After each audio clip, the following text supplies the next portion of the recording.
This woman is shopping in an upscale New York City boutique. It's actually more of an upscale store. I'm not sure if you'll find anything that you're looking for.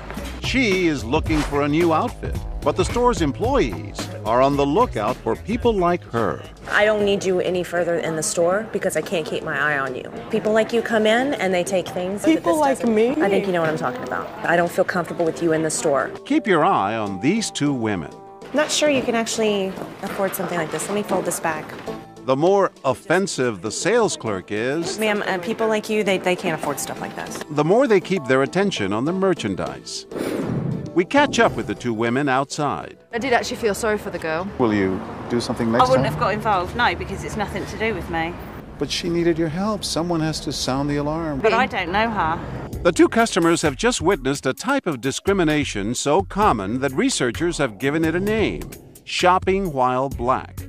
In a recent survey, 60% of African Americans say they have experienced it. And sadly, it has all the makings of a perfect what would you do experiment. In our scenario, actors portray a store clerk, a security guard, and a shopper who we dressed up and down. She is the target of the abuse. We wanted to see if any of the other shoppers will do anything at all. Our base of operation is in one of the shopping capitals of the world, Soho in New York. And we find practically the only store willing to experiment with something so controversial: a women's boutique called Un Pomela.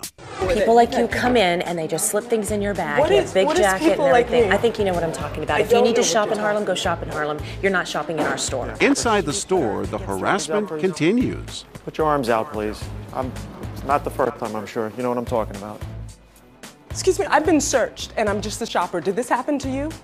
No response here. And just seconds later, she's back to primping.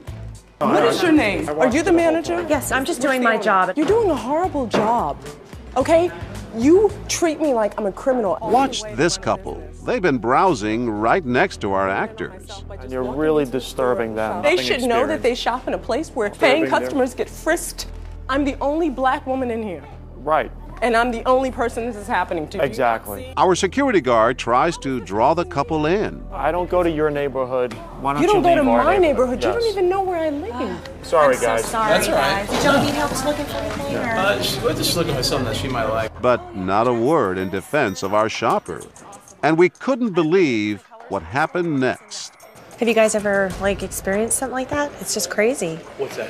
With someone like her coming in, and I mean, she looked very suspicious. I had two ladies like that come in last week. It just looks like they're gonna do something, you know? Probably to play the black card, right? What did he just say? You know? Probably to play the black card, right? Yeah, I guess it just seems like it's more black people than it is than others. We're doing an experiment on racial profiling, and it was all a scenario we staged called What Would You Do? I felt so bad. Suddenly, it seems, he changes his tune. I felt so bad. Well, she's okay, but it could have been real. Do you feel it was your role to step in and defend her at all? Would you have defended me? Yes. Meanwhile, back inside the store. Why do I have to leave? I didn't do anything wrong. This is preventative, loss prevention. You're throwing me out of the store because I'm black. Notice this customer is having a hard time concentrating on the merchandise.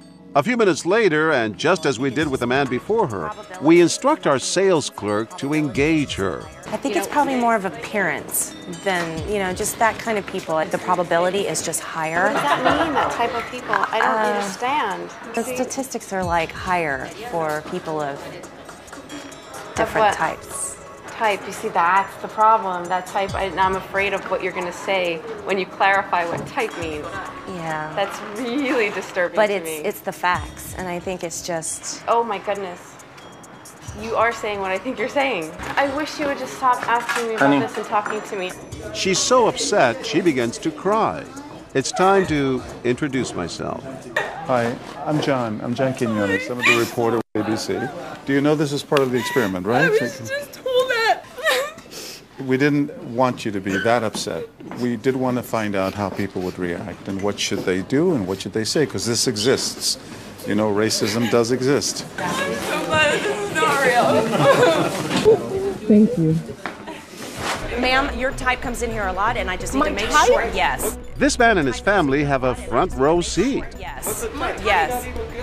No, sir. I've had trouble with. Maybe they've heard a little too much. You're upscale. She's not. You know how embarrassing it is to do this to her? No. Why are you singling her out like that? Because look at her. Look at her. What? I've tried to Let's go, protect baby. this store. Let's go. Sir, Stung by the insults, he tries to leave, but our sales clerk won't let him go.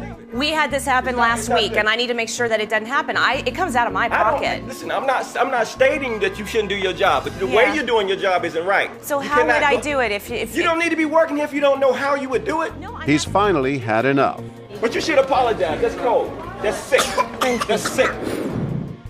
Excuse me, sir.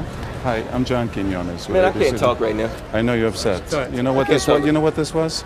It's an experiment on racism, and a lot of people didn't say a thing, and it's a wonderful thing you did. I usually don't say anything, but I couldn't sit there because it wasn't security after a certain point. You came to my rescue. And no, seriously, it's so humiliating. It's embarrassing. Well, I've been followed around in stores before. I have to be conscious of the way I dress before I go shopping. Almost 100 people witness our scenario and less than 20 intervene. It was clear from our experiment that people of color feel the most strongly, but we were surprised by some of the other folks who decided to step in. I just don't feel comfortable right now with you in the store. I'm sorry, and I can't subject them to this. I think you should put in a complaint. Sorry, as somebody who's shopping, you've done nothing wrong. I've had people like her come in, and this is what happened. I need you to frisk her, please. She's done nothing. I'm just. I have not done anything wrong. Turn around. I'm coming into your store as a customer. Our security guard ignores the women's pleas and moves in. Put your arms out. We're with you, definitely. Sorry. And just like that, the two women decide to leave the store and take our shopper with them. And an entourage of angry customers follow. She's been completely humiliated by this woman. Outside, the crowd is so caught up in the moment, they begin talking to our camera crew, not realizing they're part of our show. What should people do? Well, I think she should put in a complaint for one thing. I have a confession to make. What's that? This is all part of an experiment of racism. She's an actress. And she's an actress. And a good actress too. Well done. Yeah, that's good. It's a great store. The owner is Jimmy. Hi guys, I'm so sorry. I'm so happy you guys stuck up. Can I try my clothes on now? Yes, of course. Please. Bye, thanks.